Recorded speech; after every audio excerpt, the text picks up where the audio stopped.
Okey, sekarang kita berada pada soalan yang keempat. Prove that log P base 2 plus log Q base 2 equal to 2 log PQ base 4.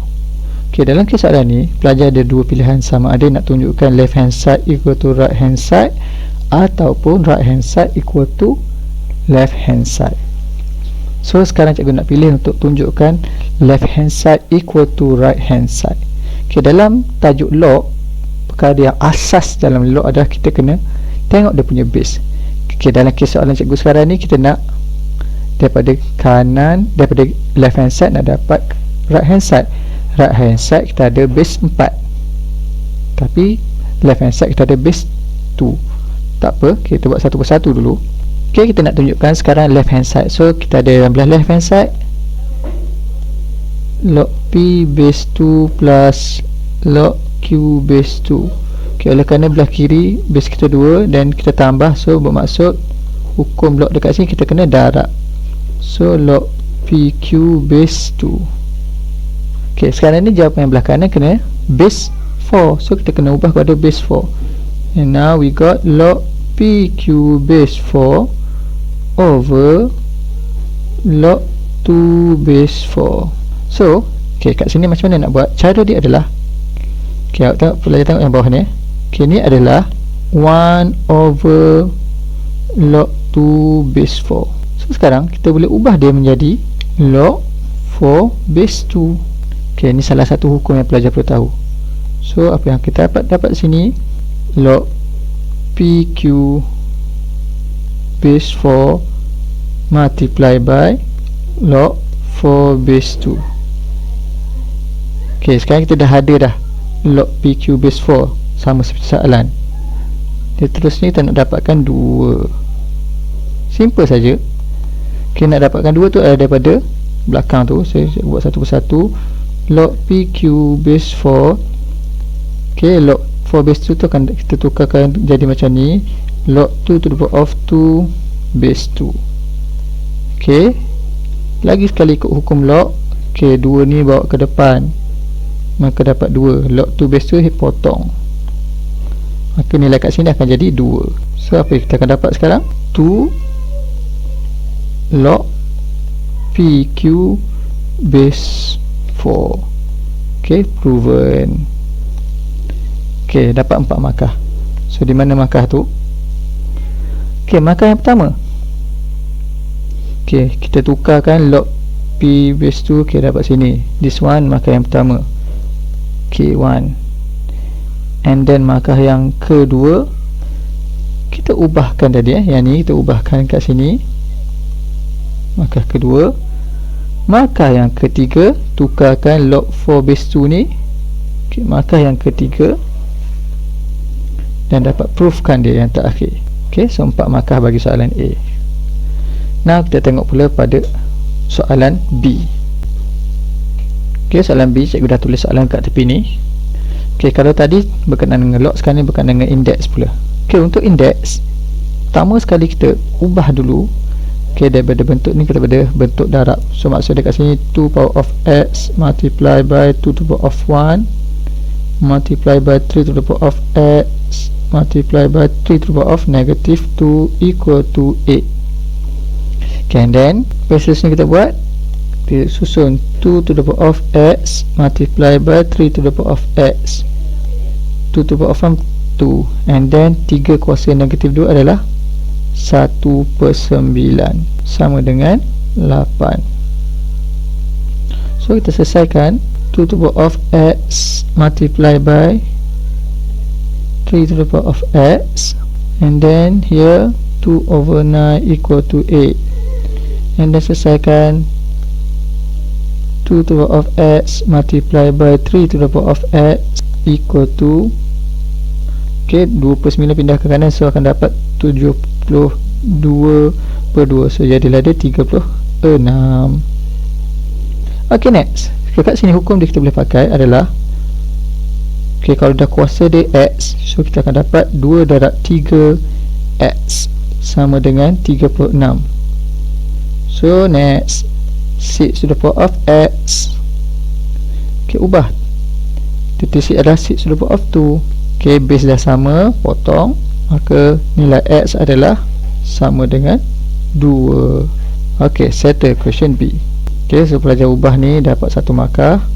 ok, ubah bentuk macam ni K1, and then tukar yang ni pula jadi seperti ni. ok, ni adalah K2, another K1, and last answer X sama dengan 2 and 1. so here 3 markah. ok, soalan nombor 5. diagram 4 shows a hand fan which has 2 arcs with the common center O. The perimeter of the glued fabric is bla bla bla.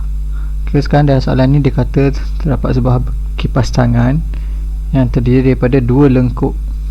ok, dan O dia merupakan dia punya pusat, and then given perimeter of the fabric. so here kita ada berapa? This is the fabric. okay, 1 2 3 4 5 6 7 8. altogether the perimeter is 105 pi over 4 plus 56. okay, so the question asks calculate D8. Aimee wants to make 2 hand fans as the same as the diagram above.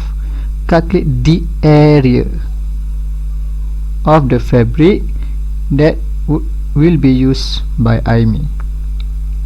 ok, now let's say sekarang kita ambil bahagian fabric saja. ok, seperti ni. ok, now ni adalah fabric saja. so given to you here. ok, so yang kawasan yang below red ni adalah kawasan fabric. so kita abaikan dia punya batang-batang ni. ok, kalau semua fabric ni gabung jadilah macam ni. so now kita nak cari dulu dia punya perimeter. so berapakah dia punya perimeter? so to find the perimeter, kita kena cari dia punya panjang lengkuk. ok, katakanlah this one terlabel sebagai S1 and this one S2. so kita kena cari dulu panjang lengkuk S1. now S1 sama dengan SR theta, R1 theta. ok, dia jadi dia adalah 3.5, so 3.5 theta, and then S2 equal to R2 theta. S2 sama dengan dia jadi dia adalah 28 plus 3.5, so we got here 31.5 theta. Nah, dia dah bagi perimeter, so kita tambahkan semua.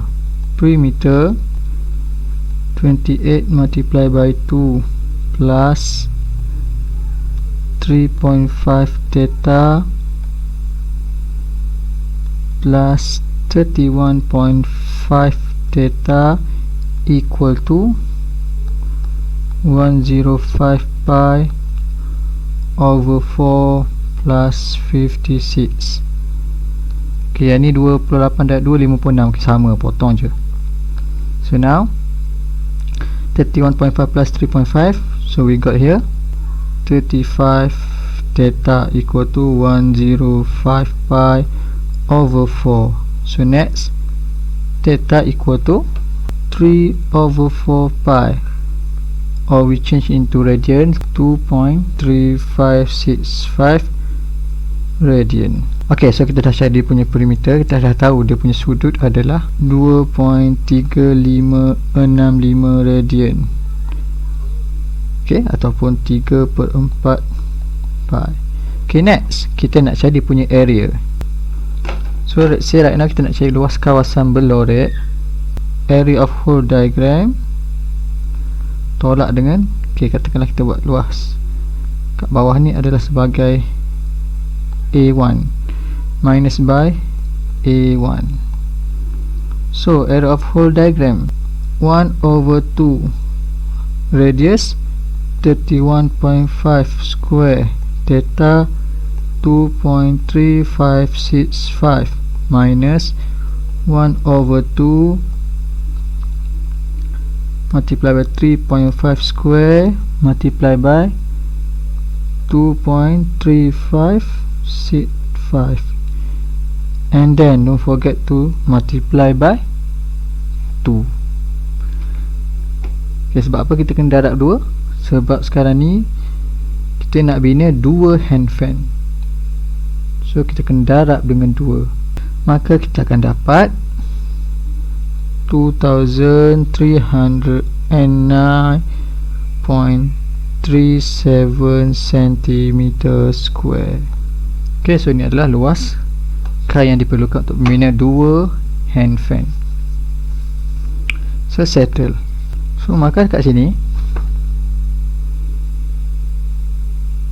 ok, kalau ada 3.5 theta ataupun 31.5 theta ni, ok, maka pertama P1, and then kita cari dia punya, ok, dekat sini, ok, bentukkan equation seperti ini, kaedah K1, and then dapat nilai theta dia, ok, N1.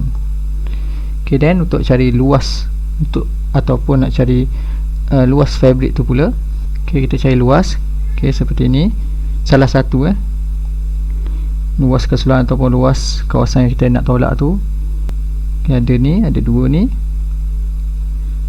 maka dapat bila kita tolak kita dapat K1, ok, awak tolak ni dapat 2 markah sini, and then markah yang terakhir markah jawapan. So kesemuanya akan dapat 6 markah. ok, sekarang kita berada pada nombor 6. Syuhada started working for a company on 1st January 2002 with an initial annual salary of 18,000. Every January, the company increased his salary by 5% of the previous year's salary. Question number 1. Calculate her annual salary to the nearest ringgit for the year 2007. So dalam kes soalan ni adalah melibatkan progression, janjang. Jadi janjang apa? Janjang aritmetik ataupun janjang geometri. So mari kita tengok pada maklumat yang telah bagi. Dia kata Januari 2002 dia punya gaji tahunan adalah 18,000. Setiap Januari dia syarikatnya akan meningkatkan dia punya gaji tahunan sebanyak 5% daripada tahun sebelumnya. Okay, dia meningkat 5%. Jadi dia nak tanya gaji pada tahun 2007. So soalan ni adalah melibatkan geometric progression, janjang geometri.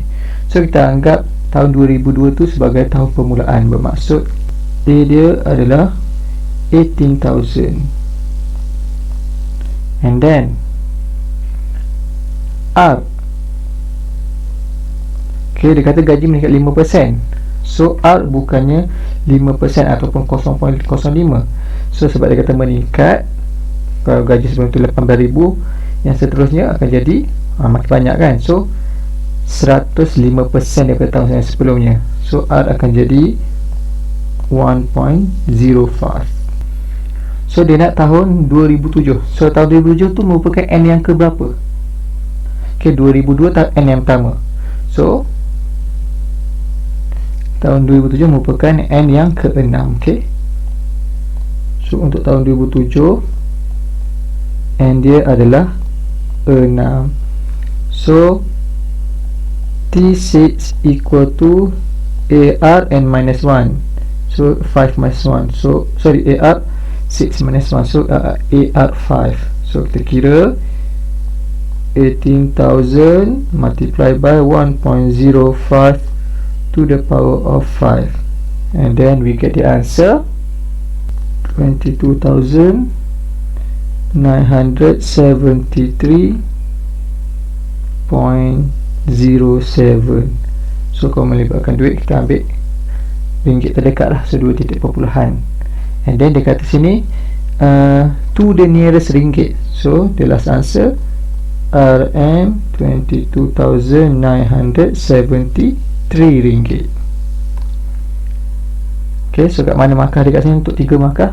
Markah P1. P1 dia punya R ni. So this is P1, and then masukkan ke dalam formula K1 kaedah, and then jawapan yang terakhir N1. Selesai soalan A. Now we move to question B. Okay, question B.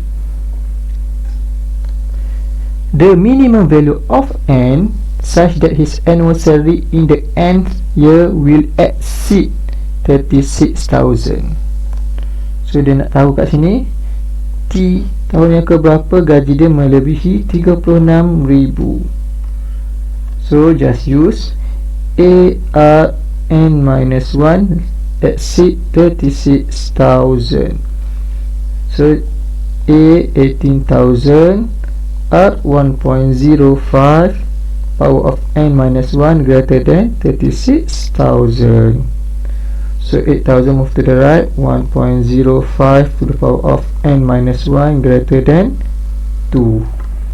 Next, apa perlu buat kat sini? Kita guna log. Okay, log base 10. Okay, 1.05 to the power of N minus 1 greater than log 2 base 10. Dan kita selesaikan. Log 1.05 base 10. So terus boleh buat macam ni. N minus 1 greater than log 2 base 10 divide by log 1.05 base 10.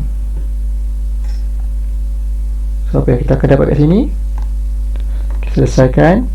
N minus 1 greater than, kita check dulu 1.05 tu positif ke negatif. Okay, so kalau positif, simbol inequality tak berubah. So now log 2 divide by log 1.05. So we got 14.21. 14.21. So n greater than 15.21. So kalau n greater than 15.21 bermaksud equal to 16. Oleh kerana dia dah lebih pada 15.21, so 16 lah. So 2 markah soalan ni. So markah yang pertama adalah kita dapat bentukkan persamaan ni. Okay, markah K1. And markah terakhir of course dia jawapan. So this is N1. Okay, selesai soalan B. Okay, last kita akan tengok pada soalan C. Okay, question C. Total salary to the nearest ringgit paid to him for the years 2002 to 2007. So kalau total bermaksud dia S sum. Okay, SN. So sini N ada berapa? N ada 6. So N equal to 6, A equal to 18,000, R adalah 1.05. So kalau R lebih besar dari 1, formula kita adalah Sn equal to A R to the power of N minus 1 over R minus 1. So next, S6 equal to 18,000 multiplied by 1.05 to the power of 6 minus 1 divide by 1.05 minus 1. Ok, kalau nak selamat, selesaikan yang bahagian atas dulu, baru bahagian bawah. Ok, dan kita calculator. So kita akan dapat nilai dia adalah 122,434.43. and then soalan kata nak nearest ringgit. So RM 122,434. So ni dia punya total salary. Okay, sama dengan soalan ni 2 markah. Jadi yang pertama masukkan ke dalam formula, and then markah yang terakhir, markah kedua jawapan. So total 7 markah. Okay, jadi kita dah selesai bahagian A kertas 2. Untuk bahagian seterusnya kita akan masuk kepada bahagian B pula. Okay, Assalamualaikum.